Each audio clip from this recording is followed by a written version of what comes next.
Boa noite, gente. Conforme prometido, estou gravando o vídeo comentando sobre um treino metabólico, né, um treino de CrossFit lá do armazém. E para quem está acompanhando meu stories, hoje eu deixei uma enquete perguntando se vocês preferiam o comentário sobre um treino que já tenha sido realizado na semana ou sobre o treino de amanhã. A disputa foi acirrada entre as aproximadamente 10 pessoas que responderam. Quero agradecer. E também tive alguns feedbacks presenciais lá no box.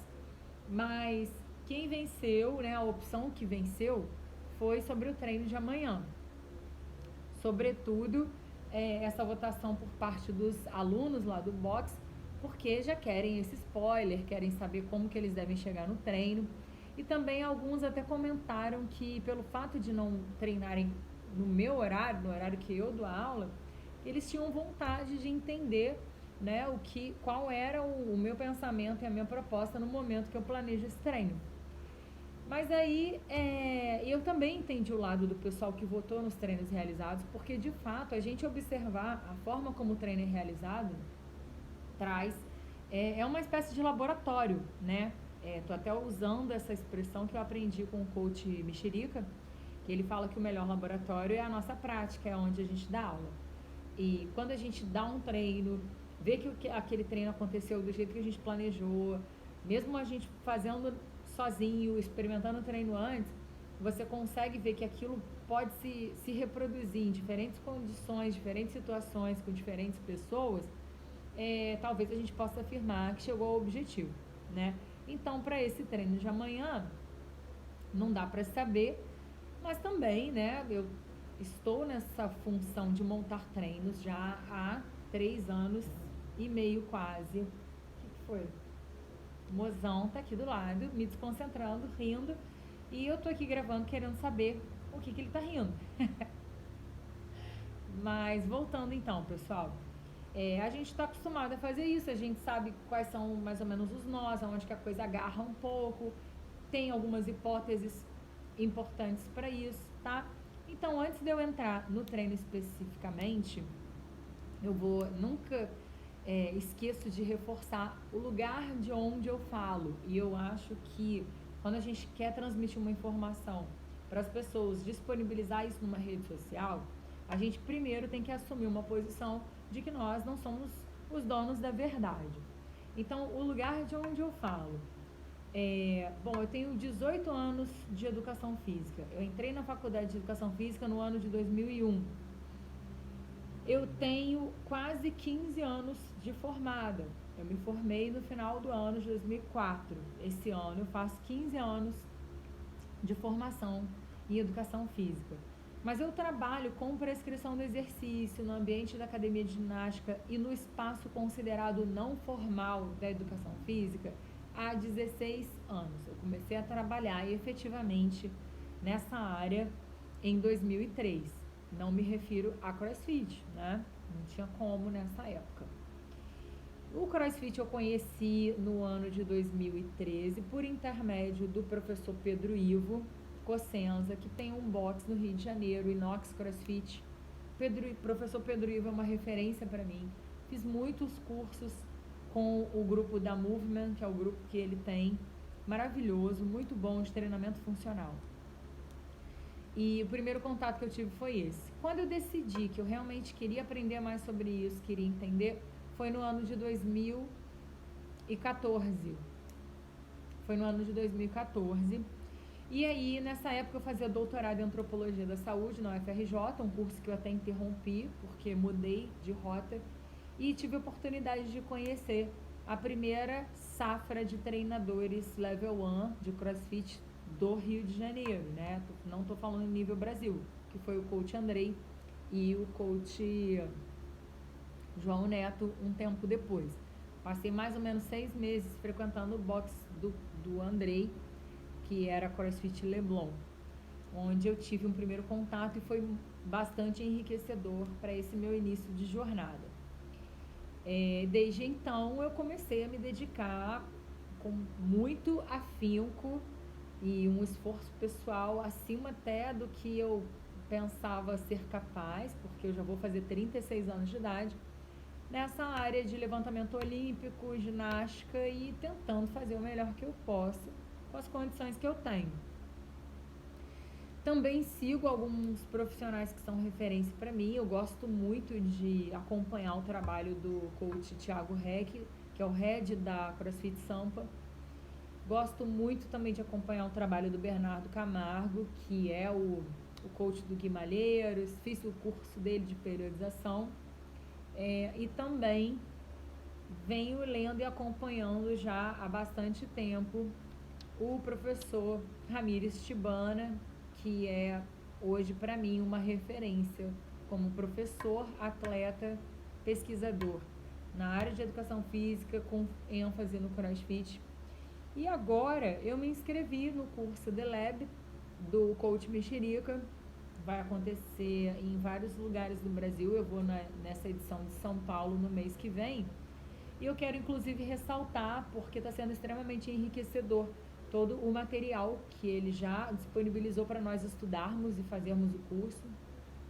E um grupo de WhatsApp, onde a gente tem a oportunidade maravilhosa de interagir com outras pessoas extremamente capazes, com muito conteúdo, muita troca boa de informação, e até isso me estimulou muito a trazer mais coisas para a internet. Falei pra caramba, né, gente? Desculpa. Então vamos ao treino, né? Vou tentar ser mais objetiva. Eu não tô bebendo café, eu tô bebendo vinho, porque já é tarde, se eu tomar café eu não vou conseguir dormir. E hoje eu tô precisando arejar um pouco a cabeça. Mas o treino, normalmente a estrutura de um treino de CrossFit, para quem já treina já sabe, tem um aquecimento, onde a gente faz a ativação dos principais músculos que vão ser utilizados, dos músculos que vão estabilizar o movimento. A gente executa um pouco aquela técnica que vai ser trabalhada para, no momento em que a gente precisar daquele movimento, a gente conseguir uma execução melhor, uma eficiência neuromuscular, mecânica melhor, uma vantagem e uma performance também melhor, né? Em seguida, a gente tem um treino técnico ou um treino de força. No caso, amanhã a gente vai ter treino de agachamento. Eu não abro mão de treinar força, não abro mão, tem treino de força sempre no armazém. A força é uma capacidade física básica. Você não consegue trabalhar potência se você não trabalha bem a força, né? Você não consegue ter um funcionamento ótimo de certas estruturas musculoesqueléticas se você não tiver força para ativar, para estabilizar, né? Acaba criando compensação e disfunção de movimento. Então a força é muito importante. E aí o foco do nosso vídeo é o condicionamento metabólico. Só que quando a gente fala condicionamento metabólico, que é o WOD, aquele finalzinho da sessão, né, inteira, isso fica muito genérico, porque para sintetizar bem a questão, a gente tem 3 vias de fornecimento de energia no exercício, que são fortemente determinadas pela intensidade e pela duração, né? Existe uma relação intensidade e duração do estímulo de trabalho e quais são as principais vias, inclusive o quanto cada uma pode ali estar participando nesse fornecimento de energia. E existe também uma influência muito grande quando a gente fala em via metabólica. A gente também não vai considerar só a intensidade alta puramente, porque também fica vago. A intensidade é uma variável relativa, ela se diferencia de indivíduo para indivíduo. E também não apenas a duração, né? É uma interação de variáveis. Mas só para dar um exemplo mais simples, uma pull-up, é uma puxada na barra fixa. Ela pode ser considerado, esse movimento pode ser considerado fácil para um atleta que já tem aí 3, 4, 5 anos de prática, que consiga realizar 10, 15, 20 repetições. 20? Será que alguém? Você consegue fazer 20 pull-ups on row? Consegue? Strict? Não, Strict? Não. Eu tô um pouco por fora, se alguém quiser comentar, Eu pode deixar o comentário, tá? não sei se 20 é muito, porque pra mim é coisa pra caramba, é um absurdo. Mas eu não sou um parâmetro, né, gente? De repente, diante do CrossFit Mundial, eu acho que eu tenho que ser considerada iniciante. Eu vou ficar um bom tempo sendo considerada iniciante. Acho que eu consigo fazer 5 ou 6 strict pull-ups hoje com o meu ombro meio zoado. Então, sei lá, deve ser por aí uns 20, né? Às vezes essa pessoa vai conseguir fazer 15, 20 unbroken. Uma pessoa de um nível intermediário que tem aí, sei lá, uns 2, 3 anos de CrossFit, já vai fazer um pouco menos, né? E uma pessoa iniciante vai fazer um esforço absurdo, às vezes, para fazer uma ou até 2 repetições, né? Vai ter que saltar da barra, soltar o braço, tentar fazer mais uma. E aí, obviamente, a forma como ela domina essa habilidade de puxar o peso corporal vai ter uma influência nessa demanda metabólica, nessa dinâmica de fornecer energia, de se recuperar, da intensidade, da duração, né? Às vezes até a duração do estímulo pode ser perto uma da outra, né? Vamos pegar um exemplo. 3 pessoas de níveis de condicionamento diferentes, né? Uma pessoa iniciante aí de 6 meses a 1 ano de CrossFit, uma pessoa de 2, 3 anos de CrossFit, uma pessoa que tem uns 4, 5. Para fazer um pull-up, ou sei lá, para fazer 2 ou 3 pull-ups, é uma pessoa avançada e isso vai ser, sei lá, a mesma coisa que a gente fazer uma caminhada, né? Então é isso que eu quero ressaltar. Tem um outro aspecto importante também. E quando eu passo o treino, eu sugiro uma escala, como se fosse uma nota, para o cansaço, para o esforço dessa pessoa, pela percepção e sensação dela subjetiva. Isso não sou eu, Gabriela, que estou falando. Essa ideia inicialmente foi criada na década de 70 por Borg, na escala de Borg, que originalmente era uma escala de 0 a 20, para quantificar esse esforço de forma subjetiva, totalmente subjetiva. Né? A forma como a pessoa percebe e avalia o cansaço, o esforço que está fazendo. E foi adaptada para 0 a 10. E o professor Tibana tem propagado no meio científico e também no meio prático do CrossFit a utilização da PSE como um parâmetro importante a ser considerado para avaliar a carga de treinamento, porque ele demonstrou, acho que foi na tese de doutorado dele, se alguém souber me corrija, mas acho que foi na tese, uma correlação entre o aumento, a nota mais alta desse cansaço, uma percepção subjetiva do esforço elevada, uma PSE alta, de intenso para exaustivo, 8, 10, um aumento da frequência cardíaca e também um aumento do acúmulo de lactato no sangue, levando a um estado de fadiga, tá? Eu venho utilizando isso há mais ou menos 1 ano, que foi quando eu fiz o curso com o Ramires Tibana, o professor, em São Paulo no ano passado. E aí, para o treino de amanhã, para usar o exemplo e comentar, já estou terminando, estou no finalzinho aqui do meu roteiro, gente. O treino de amanhã vai ser um treino onde a prioridade é tempo de trabalho. Então, eu estabeleci um tempo de trabalho que são 12 minutos para a execução de algumas tarefas, tá? Primeiramente, a gente já analisa essa duração. Se eu quero um trabalho de 12 minutos, eu já não estou priorizando as vias energéticas de fornecimento para atividades de intensidade muito alta, porque essa pessoa tem que ser capaz de manter uma certa performance e desempenho ao longo desses 12 minutos. Não adianta essa pessoa ter um desempenho ótimo no primeiro minuto, no segundo minuto e ter uma queda absurda de performance nos minutos subsequentes. E isso não é nenhuma novidade, nenhum absurdo, é o que eu mais vejo acontecer.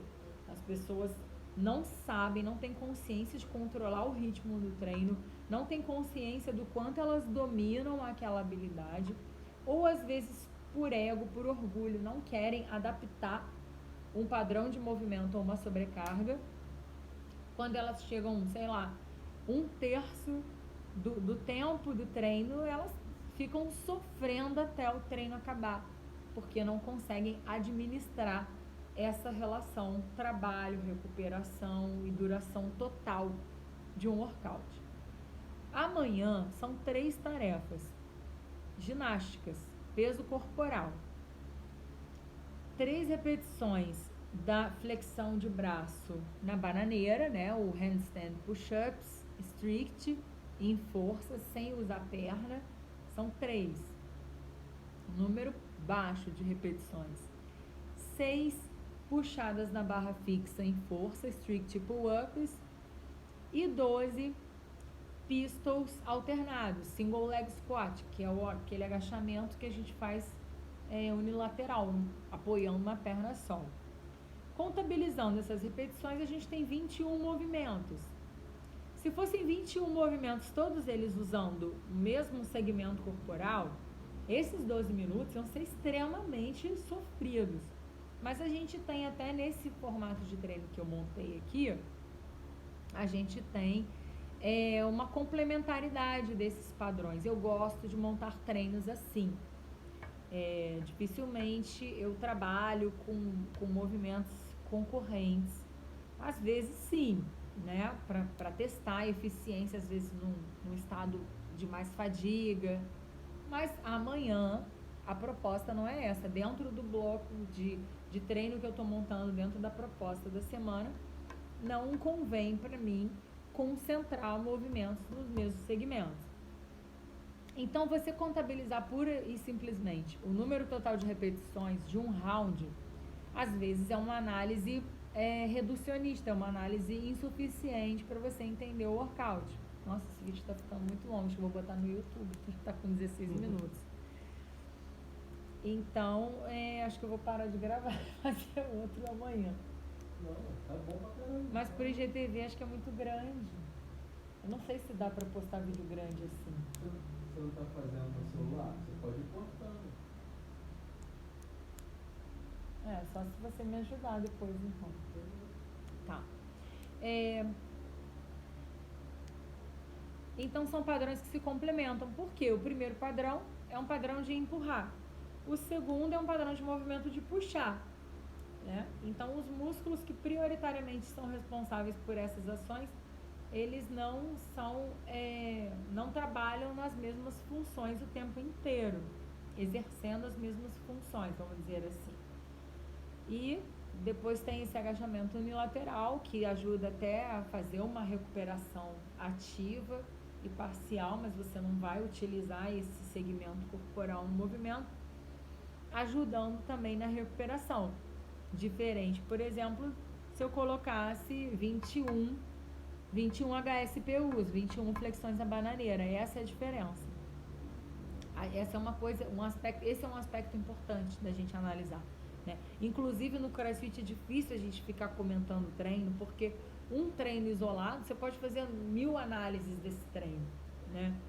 Agora, um treino dentro de um bloco de periodização já faz mais sentido, comparado com os outros treinos da semana, com o objetivo daquela fase.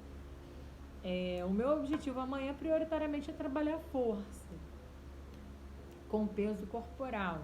Eu tô numa fase de trabalhar força e um pouco de potência, mas com uma porcentagem um pouco maior dedicada à força. Isso é a minha periodização hoje no Armazém CrossFit, nessa data, nessa fase, depois do Open. Apesar de que essa semana está sendo uma semana regenerativa, por isso que eu tenho dado um número de repetições mais baixo para promover uma recuperação um pouco melhor. Mas aí, galera, o que acontece? Eu fui lá naquele aplicativo, o Odd Calculator, inseri esse treino, né? É um as many rounds as possible, 12 minutos. Então, durante 12 minutos, as pessoas vão repetindo essa sequência para buscar fazer o maior número possível de repetições e rounds nesse tempo. E aí, é muito interessante esse aplicativo, eu até gostei. Amanhã eu quero observar isso lá no box, porque ele me deu aqui alguns dados. Então, para uma pessoa que está ainda iniciando, que vai sentir, vai fazer um esforço muito maior, essa pessoa talvez tenha uma eficiência de mais ou menos 8 a 10 movimentos por minuto. Que isso até condiz bastante com a realidade. Quem dá aula em box de CrossFit sabe disso, né? Às vezes nem 10. Fica até difícil para uma pessoa iniciante, se for muito iniciante, às vezes 10 movimentos. Manter 10 movimentos por minuto ao longo de 12 minutos, às vezes essa capacidade vai ficando comprometida devido a uma fadiga que vai se acumulando, né? Para o intermediário, de 126 a 168 movimentos, de 6 a 8 rounds. O iniciante consegue fazer aí uns 5 rounds completos nesses 12 minutos, talvez.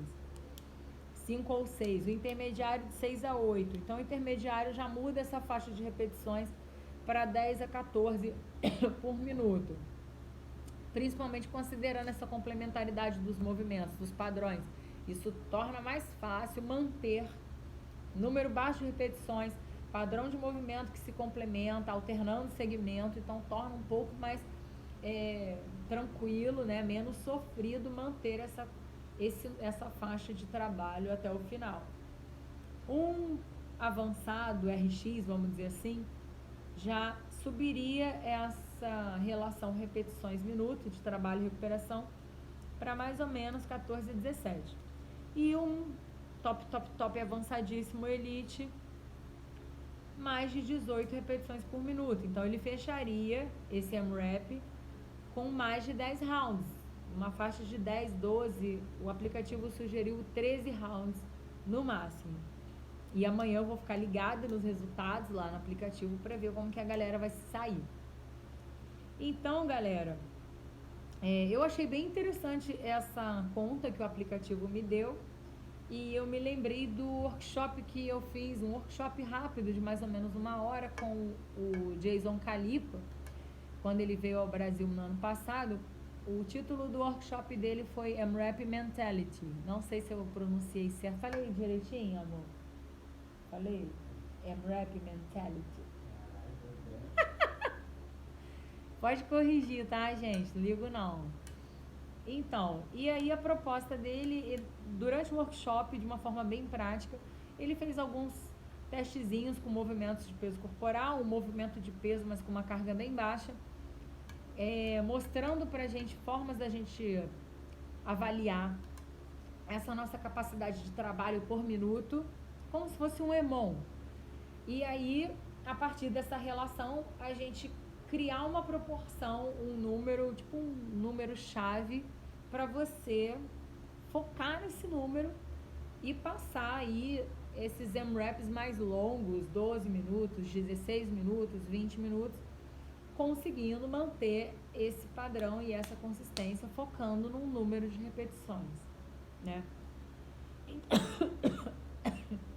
Então, galera, considerando que a PS é de amanhã, que eu pedi lá no box, né? O de amanhã eu pedi de 6 a 8, que é uma avaliação de moderado a intenso. Não é exaustivo e não é fácil. Esse moderado não é fácil. A intenção é você sentir que foi um treino intenso, mas você conseguir administrar e manter o seu foco mental na sua meta ali ao longo do treino todo. Uma coisa importante da gente ressaltar também, que acontece muito, eu coloquei esses parâmetros do aplicativo, que ele me calculou, né, de iniciante, avançado e tal, eu coloquei lá no nosso aplicativo. E aí vai ter gente que vai olhar o Elite e vai sair igual um louco, alucinado, querendo fazer mais de 10 rounds nesses 12 minutos, porque ele quer ser classificado como Elite.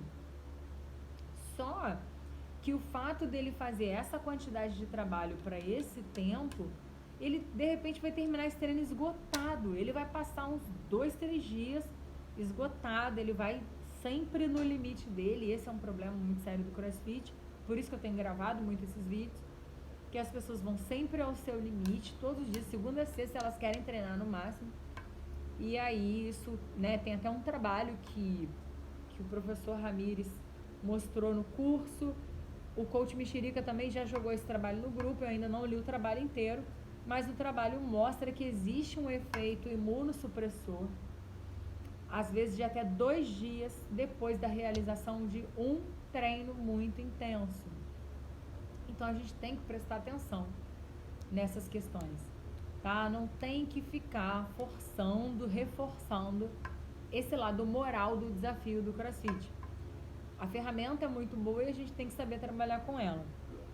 Então, espero que tenha contribuído, espero que vocês tenham gostado e até o próximo vídeo.